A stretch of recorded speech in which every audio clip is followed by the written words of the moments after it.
ભર ઉનાળે ચોમાસા જેવો માહોલ જામશે। માવઠાએ ફરી વધારી જગતના તાતની ચિંતા। હવામાન વિભાગની માવઠાને લઈ આગાહી। રાજ્યમાં એક સાથે 3 સિસ્ટમ સક્રિય। માવઠું અને ભારે પવન ભૂક્કા બોલાવશે। વીજળીના કડાકા સાથે વરસાદ ખાબકશે। આંધી તોફાન સાથે વરસાદ પડશે। અનેક જિલ્લાઓમાં કમોસમી વરસાદી આગાહી।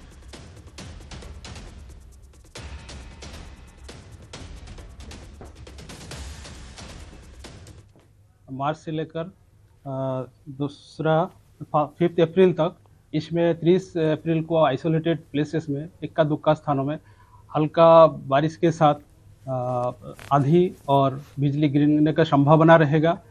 इसके साथ जो तेज हवा है इसका जो गति रहेगा 30 से 40 किलोमीटर प्रति घंटा रहने का संभावना रहेगा। गुजरातना माथे मावठाનું સંકટ। અનેક વિસ્તારોમાં અનેક જિલ્લાઓમાં યલો એલર્ટ જાહેર। સૌરાષ્ટ્ર કચ્છ અને ઉત્તર ગુજરાતમાં વરસાદ પડશે। દક્ષિણ ગુજરાતમાં પણ માવઠું વરસશે। વીજળીના કડાકા સાથે વરસાદી માહોલ જામશે। गुजरात रीजन वाइज 30 तारीख के लिए हम दे रहे हैं, येलो वार्निंग दे रहे हैं। बनासकांठा, पाटण, महेसाणा, साबरकांठा, गांधीनगर, अरावली, अहमदाबाद, पंचमहल, दाहोद, माहीसागर, डांग, नवसारी, वलसाड, दमन, दादरा नगर हवेली गुजरात रीजन में, और सौराष्ट्र कच्छ में आपका जो डिस्ट्रिक्ट है सुरेंद्रनगर, जामनगर, पोरबंदर, मोरबी, द्वारका और कच्छ के लिए दिया गया है। એપ્રિલની શરૂઆતમાં જ માવઠું પડશે। 2 અને 3 એપ્રિલે ફરી માવઠાની મોટી આગાહી। વીજળીના કડાકા ભડાકા સાથે વરસાદ પડશે। પવનની ગતિમાં પણ વધારો આવશે। 2 और 3 अप्रैल को आपका फिर से हल्का बारिश का संभावना रहेगा। आंधी के साथ जो बिजली गिरने का भी संभावना रहेगा, और जो तेज हवा की गति 30 से 40 किलोमीटर प्रति घंटा में रहने का संभावना रहेगा। તો આગામી દિવસોમાં પણ હજુ રાજ્યમાં માવઠાનો માર રહી શકે છે। ખેડૂતો માટે આ ચિંતાનો વિષય છે। આપને જણાવી દઈએ કે ક્યાં આજે વરસાદની આગાહી છે। તો અમદાવાદ, સુરેન્દ્રનગર, નવસારી, વલસાડ, દમણ, દાદરા નગર હવેલી, ડાંગ, દાહોદ, મહીસાગર, અરવલ્લી, મહેસાણા, પાટણ, કચ્છ, મોરબી, જામનગર, પોરબંદર, દેવભૂમિ, દ્વારકા એટલે કે સૌરાષ્ટ્રના પણ જેટલા પણ વિસ્તારો છે આ માવઠું ત્યાં કવર કરી લેશે। એટલે કે આટલા જિલ્લાઓમાં માવઠાની આગાહી આજે વ્યક્ત કરવામાં આવી છે। જે વેસ્ટર્ન ડિસ્ટર્બન્સની અસર રાજ્યમાં જોવા મળી રહી છે તેના કારણે ફરી એક વખત રાજ્ય પર માવઠાની આગાહી વ્યક્ત કરવામાં આવી છે। અને આ જે જિલ્લાઓ છે ત્યાં વરસાદ પડવાનો છે। કચ્છ, મોરબી, સુરેન્દ્રનગર, અમદાવાદ, ખાસ કરીને જે નુકસાન પહેલા થયું હતું એ કચ્છમાં થયું હતું, દેવભૂમિ દ્વારકામાં થયું હતું, પોરબંદરમાં પણ થયું હતું। ત્યાં જગતના તાતના હાલ બેહાલ થવાના છે, કેમ કે આગામી કેટલાક દિવસોમાં પોરબંદર, દેવભૂમિ દ્વારકા, જામનગર અને કચ્છમાં વરસાદ રહેવાનો છે અને આજે પણ અહીંયા વરસાદ પડશે તેવી આગાહી વ્યક્ત કરવામાં આવી છે। હવામાન વિભાગ દ્વારા આગાહી વ્યક્ત કરાઈ છે કે આજે અમદાવાદમાં પણ વરસાદી માહોલ જોવા મળી શકે છે। ગાંધીનગરમાં પણ વરસાદી માહોલ જોવા મળી શકે છે। અચાનક વાતાવરણમાં પલટો આવશે જેની અસર અનેક જિલ્લાઓ પર જોવા મળશે। સમાચારમાં વાત હવે સુરતની કરીએ। વાલીઓ માટે ચેતવણી રૂપ કિસ્સો। 14 વર્ષીય વિદ્યાર્થીએ આત્મહત્યા કરવા જવાનો પત્ર લખ્યો। પત્રમાં મહિલા શિક્ષક અને પ્રિન્સિપાલ પર આક્ષેપ। શિક્ષક અને પ્રિન્સિપાલ શારીરિક ટોર્ચર કરતા હોવાનો આક્ષેપ। સેટેલાઇટ વિસ્તારની ઇંગ્લિશ મીડિયમ સ્કૂલની ઘટના। છેલ્લા 1 વર્ષથી પ્રિન્સિપાલ અને મહિલા શિક્ષક વિદ્યાર્થીને માર મારતા હોવાનો આરોપ। પરિવારજનો દ્વારા વિદ્યાર્થીને કાઉન્સેલિંગ માટે સિવિલ લઈ જવાયો। વિદ્યાર્થીએ આપવીતી જણાવતા ડોક્ટર પણ ચોંકી ઉઠ્યા। આ મામલે હવે નવો વળાંક સામે આવ્યો। વિદ્યાર્થીએ લખેલી સુસાઇડ નોટ અને નોટબુકના અક્ષરો મેચ નથી થતા। શિક્ષકો અને આચાર્યએ વ્યક્ત કરી શંકા। સ્કૂલના ટ્રસ્ટી દિનકર નાયકે કરી વાત। શનિવારે વિદ્યાર્થીના વાલીએ શાળાએ આવી મગજમારી કરી હતી। સંચાલકો સામે મામલો આવતા તપાસ શરૂ કરવામાં આવી હતી। ગત વર્ષે પણ આ વિદ્યાર્થીઓની કમ્પ્લેન બાદ તેની પાસે માફીનામું લખાવવામાં આવ્યું હતું। હવે આગળ જરૂર જણાશે તો ટ્રસ્ટ વધુ પગલાં લેશે।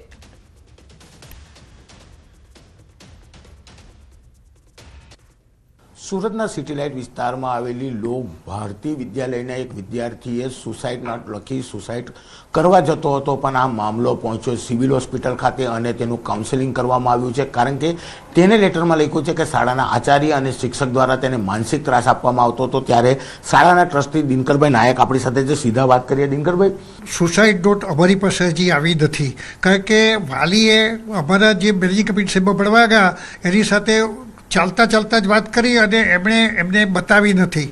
પણ આ સુસાઇડ નોટ અમારા આચાર્ય અને શિક્ષક મિત્રે જોઈ છે. એમનું એવું કહેવું છે કે નોટબુકમાંના જે અક્ષરો છે તે એ વિદ્યાર્થીની નોટબુકના, અને વિદ્યાર્થીએ જે અમને 2025માં માફીનામું લખી આપ્યું તેના અક્ષરો, અને આ જે સુસાઇડ નોટ છે એ તદ્દન અક્ષરો જુદા પડે છે, અને એ કોઈક જુદી વ્યક્તિઓ લખી આપેલું એવું લાગે છે, કારણ કે આ વિદ્યાર્થી આવી ભાષા વાપરી નહીં શકે તેવી રીતની વિગતો લખવામાં આવી છે. આ સંજોગોની અંદર ચોક્કસ જ અમે આજે આચાર્ય અને પેલા શિક્ષકે બેન મળ્યા. આ સિવાય મારે તો વિદ્યાર્થીને એકલા મળવું છે. વિદ્યાર્થીને એકલા મળીને વિદ્યાર્થી પાસેથી સાચી હકીકત જાણવી છે. એને કહીશ કે જરા પણ ગભરાયા વગર તને કંઈ પણ કોઈ નહીં કરી શકે, તું મને શાંતિથી તારી વાત કર. એટલે એ વિદ્યાર્થી પાસેથી હું સાચી વાત જાણવા પ્રયત્ન કરીશ. ચોક્કસ જ એક ટ્રસ્ટી મંડળ તરીકે અમારી ફરજ બને છે કે આવા બનાવો તો ચોક્કસ નહીં જ બનવા જોઈએ, અને એટલે જ અમે એની ઊંડાણ તપાસ ચોક્કસ કરીએ છીએ અને કરીશું. અને એ પછી જો અમારે જે કંઈ ગુનેગાર કોઈ પણ હશે તો સખતમાં સખત પગલાં લેતા અમે અચકાઈશું નહીં. વિદ્યાર્થી તોફાની હતો. શનિવારે પરિવાર મળવા આવ્યું હતું અને અહીંયા માથાકૂટ કરીને જતા રહ્યા બાદ આ એક સુસાઇડ નોટ લખવામાં આવી હતી. જો કે સમગ્ર મામલો સ્કૂલ પાસે પહોંચ્યો છે અને સ્કૂલ હવે આ મામલે વિદ્યાર્થીના મિત્રો, શિક્ષકો તમામની તપાસ કરશે. કેમેરામેન જીગર ગોગલ સાથે કીર્તેશ પટેલ, ન્યૂઝ 18 ગુજરાતી, સુરત. સમાચાર પંચમહાલમાંથી કાલોલી MM Gandhi arts and commerce કોલેજમાં છબરડો સામે આવ્યો. પ્રશ્નપત્ર વહેંચણીની આખી સિસ્ટમ ખોરવાઈ ગઈ. સેમિસ્ટર 4ના બિઝનેસ મેનેજમેન્ટના પેપરમાં સેમિસ્ટર 2ના પ્રશ્નો પૂછાયા. પરીક્ષા આપવા વિદ્યાર્થીઓ અટવાયા હતા. વિદ્યાર્થીઓએ ધ્યાન દોરતા કોલેજે ગોવિંદ ગુરુ યુનિવર્સિટીને જાણ કરી. ગોવિંદ ગુરુ યુનિવર્સિટી દ્વારા નવું પ્રશ્નપત્ર ઈમેલ કરવામાં આવ્યું. ઘટના બાદ વિદ્યાર્થીઓને નવું પેપર લખવા માટે અલગથી સમય ફાળવવામાં આવ્યો. કોઈ ઘટના બની નથી. આ જે ઘટના બની છે પ્રિન્ટિંગ મિસ્ટેકની જ હોઈ શકે, કારણ કે આમાં સિલેબસ ચેન્જ થયો છે, એટલે મથાળું સાચું છે, તારીખ સાચી છે, સમય સાચો છે, એટલે એમાં કશો બીજો કોઈ ઇસ્યુ છે નહીં. સમાચાર ગાંધીનગરમાંથી અંકલેશ્વર વેસ્ટ મેનેજમેન્ટ એસોસિએશનના ધરણા.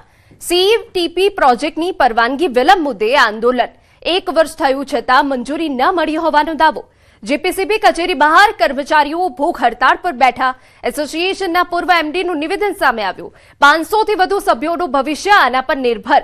ખોટી રીતે હેરાન કરાતા હોવાનો આરોપ.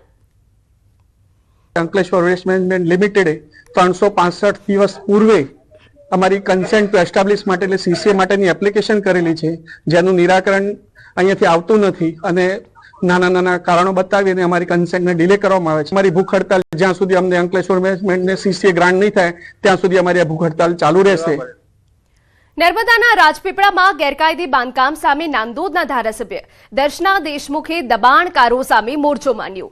વ્રજ કોમ્પ્લેક્સ પાસે વરસાદના નિકાલ માટે બનાવેલા નાળામાં પુરાણ કરી દબાણ ઊભું કર્યાનો દાવો. આ કાંસની પહોળાઈમાં 40 ફૂટ જેટલી હતી, ત્યારે પૂરીને 20 ફૂટ જેટલી કરી દેવામાં આવી. નાળાનું પુરાણ કરી દેતા વરસાદી પાણીનો નિકાલ નહીં થઈ શકે એવી સ્થિતિનું નિર્માણ થયું છે. સમગ્ર મામલે ધારાસભ્ય ઉચ્ચ કક્ષાએ રજૂઆત કરી. ગઈકાલે જ્યારે આ હિટાચી મંગાવવામાં આવ્યું અને હિટાચી મંગાવીને જ્યારે આ દિવાલને તોડવા માટેની કામગીરી શરૂ કરવામાં આવી, ત્યારે મને અહીંના CEO અને અહીંના એન્જિનિયર છે હેમરાજભાઈ, એ લોકો દ્વારા મને કહેવામાં આવ્યું કે બેન આપણે આ કામગીરી તોડવા માટે જઈ રહ્યા છીએ. પરંતુ કઈક કારણોસર આ સ્થાનિક આગેવાનોની દરમિયાનગીરીથી એમણે આ બાંધકામ જે તોડવાનું હતું એ અટકાવી દેવામાં આવ્યું છે અને પરિણામ સ્વરૂપ આજે આ ફરીથી આ બાંધકામ જે તોડવાનું હતું એ નથી તૂટી શક્યું અને અત્યારે એ સ્ટેન્ડ બાય પડ્યું છે. ત્યારે આ સ્થાનિક આગેવાનો પણ આ બિલ્ડરની સાથે કંઈક એમની સાંઠગાંઠ થઈ હશે. અને સમાચાર કચ્છમાંથી ભચાઉમાં ખેતરમાં જનરેટરમાં આગ લાગતા હડકંપ મચી ગયો. કરમરિયા રોડ પર લાખોના ઘઉં બાજુમાં હોવાના કારણે ચિંતા વધી. ફાયરની ટીમે તાત્કાલિક સ્થળ પર પહોંચી કામગીરી હાથ ધરી. લગભગ 1 કલાકથી વધુ સમય સુધી પાણીનો મારો ચલાવવામાં આવ્યો. ફાયરની ટીમ દ્વારા આગ કાબૂમાં કરવામાં આવી અને ઘઉંનો બચાવ કરવામાં આવ્યો. સમાચાર મહેસાણામાંથી. કડીમાં ધોળા દિવસે ચેઇન સ્નેચિંગની ઘટના બની. મહિલાના ગળામાંથી 1.5 તોલાની માળાની ચીલ ઝડપ. બાઇક પર આવેલા 2 શખ્સોએ ચલાવી લૂંટ. સ્નેચિંગની ઘટના સીસીટીવીમાં કેદ થઈ. સ્નેચિંગની ઘટના વધતા સ્થાનિકોમાં ભય. પોલીસે આરોપીની શોધખોળ શરૂ કરી. તો આપને એ દ્રશ્યો બતાવી રહ્યા છે કે જ્યાં ચેઇન સ્નેચિંગની ઘટના બની છે, સીસીટીવીમાં કેદ થઈ ગઈ છે. દોઢે દિવસે આ ઘટના બનતા સ્થાનિકોમાં પણ હવે ભયનો માહોલ ફેલાઈ ગયો છે. આ વિસ્તારમાં અનેક સમયે આ પ્રકારની ઘટના બની છે, ત્યારે પોલીસે આરોપીની શોધખોળ પણ શરૂ કરી છે.